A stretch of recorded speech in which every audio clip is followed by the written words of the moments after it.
Podcast eu vou te contar. Vai falar hoje com Paulo José da Silva Ramos. Ele que é político, advogado, economista, arquiteto, um cidadão de bem. Ele que foi nascido no dia 11 de outubro de 1955, aparado pela parteira Mãe Luzia, no tradicional bairro do Laguinho.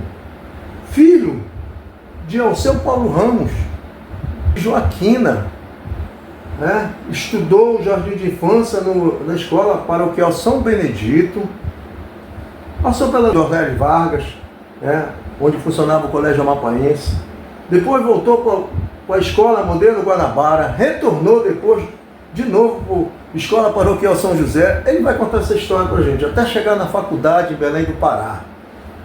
Em 1974, no seu curso superior, que não existia aqui no Amapá, teve que se deslocar para Belém, e lá criou também o AP. Ele vai contar essa história também para a gente. Foi eleito para a Associação dos Universitários do Amapá, assumiu a presidência, depois, quando regressou para a cidade de Macapá, foi procurador do município de Macapá, presidente do Macapá, criou a CRIAP, a Associação dos Criminalistas do Estado do Amapá, criou a União dos Negros do Amapá, casado com a dona Maria Isabel, essa história linda e maravilhosa que ele também vai contar, a nossa grande odontóloga, doutora Isabel, contar a história dos seus filhos. Enfim, gente, foi um dos fundadores do Rotary Club de Macapá, também vereador por 2 mandatos em Macapá e 5 mandatos de deputado estadual, sem contar que o Paulo José passou 40 anos de sua vida prestando bons serviços através da Defensoria Pública do Amapá. Funcionário público federal do ex-território federal do Amapá.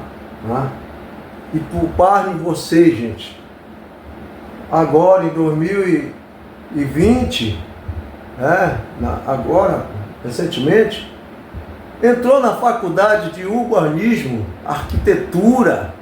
E o Paulo José, é uma honra você contar toda essa história. Paulo José, você falou em trabalho aí. Eu me lembro que quando você terminou a sua faculdade de economia e de direito, você retornou a Macapá. E você foi convidado para ser procurador do município. Aí nós vamos entrar nessa questão profissional sua. Foi representar o estado do Amapá em outro estado e sentiu a necessidade de criar digamos assim, a congregação aos interesses mais específicos dos negros do Amapá. Conte aí pra gente, para o pessoal saberem como foi criado a União dos Negros do Amapá. Olha, é uma história que eu vou falar com um pouco de emoção, que traga para dentro dessa história a história do meu velho, querido e saudoso pai, seu Alceu Paulo Ramos, que foi prefeito dessa cidade, onde ele nasceu praticamente, que nasceu no Santo Antônio da Pedreira, no Retiro do Santo Antônio, e da minha saudosa mãe, que nasceu no quilombo do Curiaú. Então, ambos negros, de famílias negras, absolutamente pretas, e que nos deram a oportunidade de parar um pouco e refletir a importância que nós tínhamos de que essa história, a contribuição que o negro tem, não só no fator do trabalho, mas da filosofia, da cultura, manifestações culturais, do folclore, mas sobretudo da ciência, que é na ciência que o negro tem uma grande e indispensável e necessária contribuição para dar para essa terra.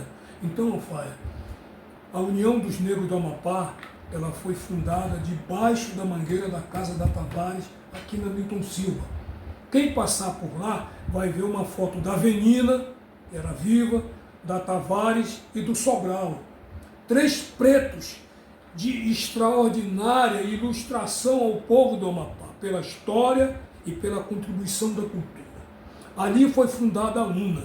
Eu quero aqui fazer um ressalto de que a UNA não era uma entidade tão somente para cuidar de folclore.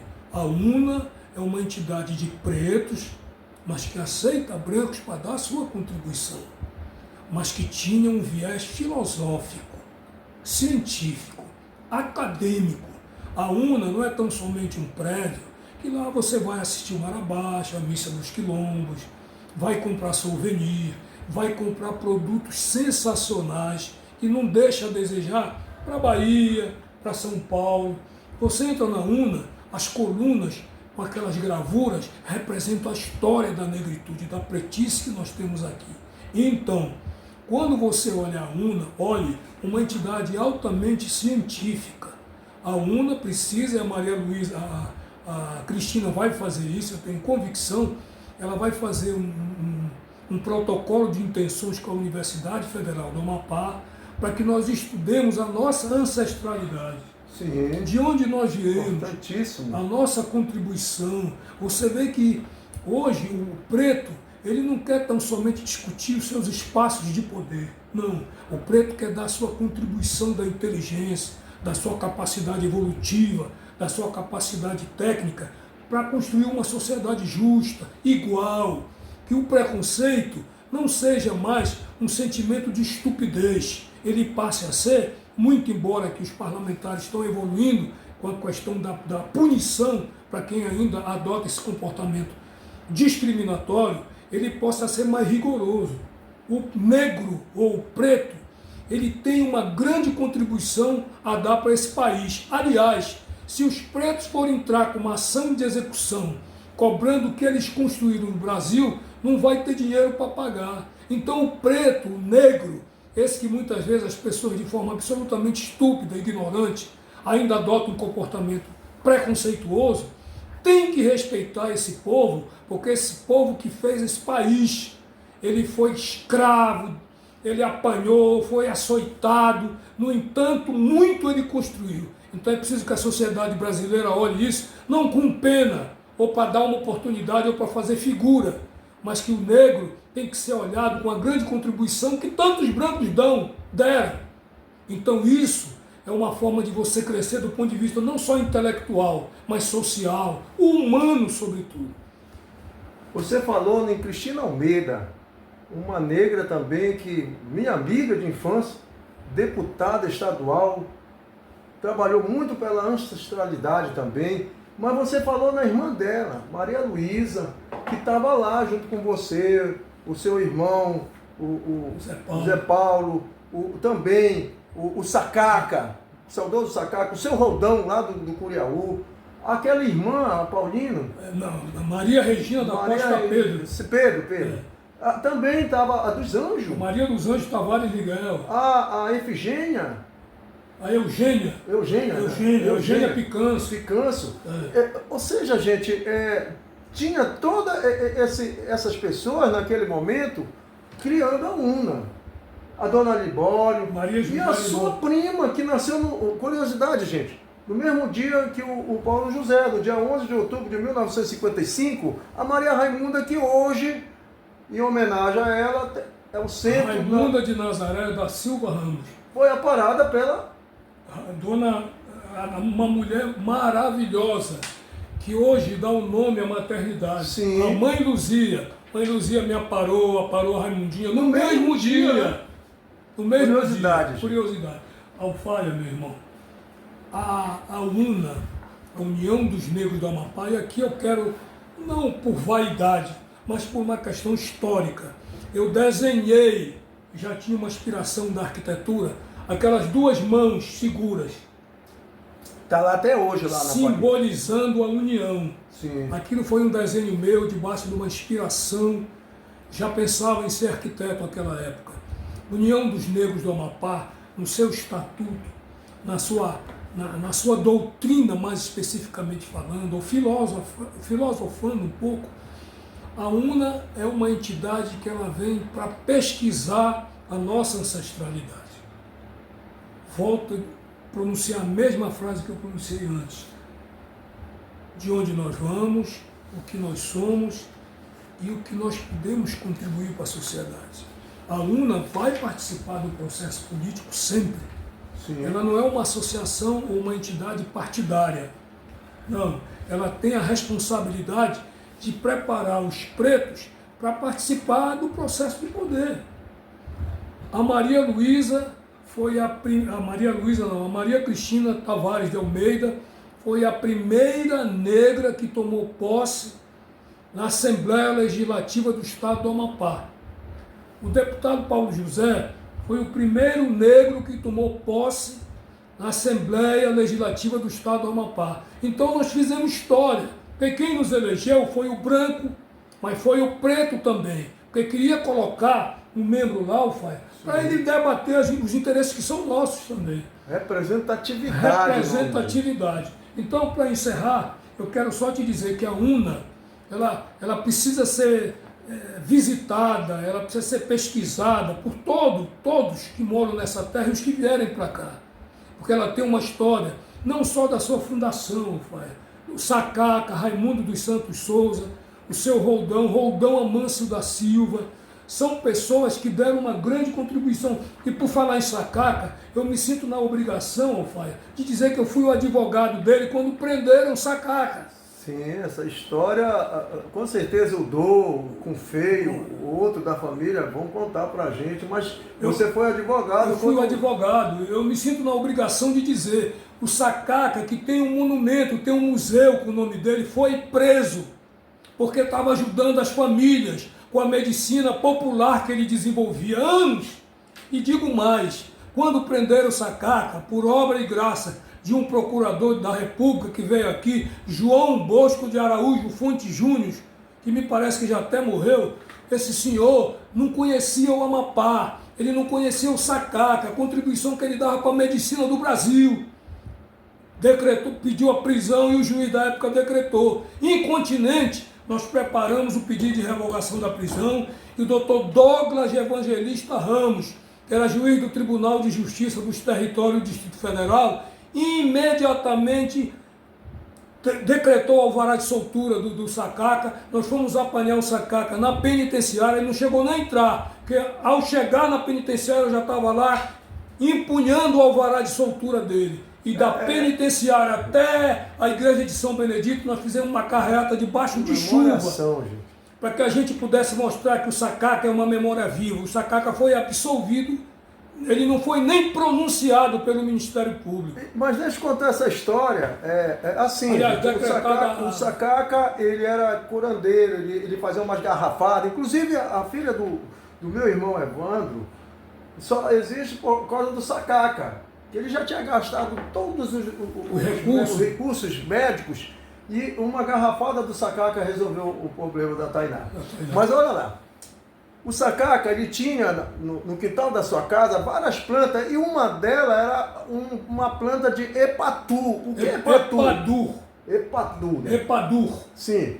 Isso aí é da onde se extrai a cocaína, essa droga que está aterrorizando o mundo. E o Sacaca tinha lá um pé e esse procurador resolveu colocar o Sacaca na prisão e cada folha que tinha lá era um ano de condenação. De condenação, gente. Uma estupidez. Uma estupidez. Inclusive esse mesmo procurador uma vez tentou acabar com uma manifestação do Marabás porque estava fazendo barulho. Exato. Poxa, quem vê o Laguinho, isso aí é secular, gente, essa festa, o ciclo do Marabás. Mas é por isso que o advogado, na época, entrou pedindo a revogação da prisão preventiva. Só para ilustração. Meu amigo, você falou em representatividade. Em 1900, você virou vereador. Deixa eu ver aqui, 1993, você foi vereador, primeiro mandato. Foi aí, gente, que ele falou que o Paulo José, em 93, assumiu a Câmara de Vereadores de Macapá, onde foi corregedor, onde fez parte de várias comissões. E eu também virei vereador lá em Serra do Navio e ele me contribuiu muito, me ajudou muito nos projetos, em formação de associação, da formação da Constituição, da lei orgânica do município de Serra do Navio em 1993. E o Paulo José passou 2 mandatos lá. Depois foi eleito novamente, em 96. E o que foi que aconteceu? No meio, ele já foi eleito deputado estadual. Já teve que sair para assumir o mandato de deputado estadual. Aí veio eleito deputado estadual em 1994 pelo PTB, em 2002 pelo PMDB, 2006 pelo PL, 2010 pelo PR. Gente, são 5 mandatos consecutivos que o nosso nobre cidadão aqui foi deputado. Conte essa sua história, que você também foi também presidente da Comissão de Relações, da Comissão de Justiça e Redação. Você foi vice-presidente da Assembleia Legislativa. Conte para os nossos telespectadores, ouvintes, essa sua linda história de mais de 30 anos na política amapaense. Isso remete a um sentimento até de emoção, né? Porque dos 7 mandatos que o povo me deu, sim, na sociedade amapaense, eu honrosamente exerci com isenção, com altivez, com coragem, especialmente. Fui vereador 2 mandatos na Câmara Municipal e posso dizer que isso foi fruto de um trabalho movido pela família, movido pelas pessoas que acreditavam no meu trabalho. Mas antes disso, viu, meu caro Rafael, eu fui defensor público 32 anos na minha vida. Sim, essa história nós vamos chegar. Então, também. Quando eu cheguei na Câmara de Vereadores, eu dediquei o meu trabalho à sociedade, àquela mais carente, entende? E como vereador, mestre, muita coisa nós fizemos em prol, inclusive, da sociedade preta. Você que é negro, está nos assistindo, pegue o acervo da Câmara e pesquise a contribuição que nós demos. Partido Trabalhista Brasileiro. Esse partido, ele possibilitou que a mulher votasse. Criou o salário mínimo. São um partido que tem história, então para lá eu fui me abrigar. Então, quando eu cheguei na Assembleia Legislativa, pela minha formação de Direito, eu fui presidente da Comissão de Justiça e Redação por 10 anos. Os mandatos que eu era reeleito, geralmente o presidente, os colegas, generosidade deles, me convidavam para assumir a Comissão de Justiça. Não, era o conhecimento seu que lhe dava esse cargo. Digamos que foi uma contribuição. Advogado, defensor público, e com esse conhecimento todinho de ancestralidade, amapalidade, você é merecedor desse cargo, com certeza. Bondade do Alfaia. Então, eu procurei me dedicar ao parlamento, mas nunca, absolutamente nunca, deixei a advocacia criminal. A advocacia criminal que me possibilitou conhecer mais as pessoas, dar um fundamento do aspecto psicológico de quem comete um delito, porque às vezes a sociedade ela incrimina o advogado que advoga no criminal porque pensa que ele participa do delito. O advogado não defende o crime. O advogado criminalista defende o direito de ser defendido. Nenhum advogado participa quando ele tem ética, prudência, ele tem coragem, segurança de qualquer delito que o cliente dele participe. Sim. Ele está ali para defender a lei e usa a lei para instrumentalizar a defesa dele. O advogado não tira ninguém, ele pede para o juiz, porque a partir do momento da prisão até o encaminhamento para a delegacia, da delegacia para a penitenciária, o preso passa a ser preso de justiça. Então a justiça é que controla a entrada e a saída dele, entende? Então eu queria deixar isso muito bem claro. Eu contribuí, Alfaia, quando defensor público, eu fiz 1.413 júris, 1.413. Pessoas que não tinham condições de pagar advogado, e lá eu me colocava como defensor para estudar o processo tal qual uma pessoa que me pagasse.